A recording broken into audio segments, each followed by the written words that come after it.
François Hollande était au Mali Mm. pour un discours qui a été beaucoup commenté, dans lequel il a prononcé ces mots, nous avons gagné cette guerre. Alors, vous avez été l'un des seuls députés à s'élever contre l'intervention française. Est-ce que vous avez révisé votre jugement au vu des faits et de comment s'est déroulée cette intervention? Je vais modifier mon jugement, mais ça ne change rien au fond. Parce que ce qu'a déclaré d'abord une guerre, c'était une intervention militaire contre des djihadistes motorisés. Ça n'a rien à voir avec ce que pourrait être une guerre contre les forces armées de Assad en C'était ce qui Syrie. était prévu, c'était ce qui était Oui, prévu à d'accord. l'origine.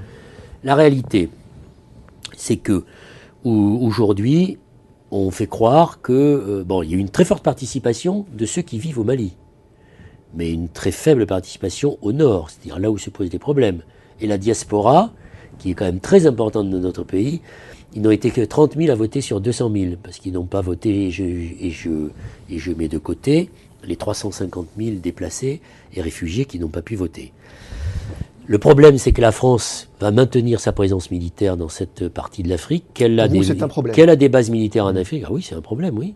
C'est la perpétuation de la France-Afrique. Il ne faut pas C'est-à-dire, soutenir le régime en place face c'est aux pas le menaces. problème. On peut soutenir un régime en place autrement que par la voie militaire et par un changement de notre aide au développement. Et jusqu'à maintenant, on ne peut pas dire qu'on ait particulièrement bien aidé ces pays. Alors, Donc ça demande une révision de la politique africaine de la France.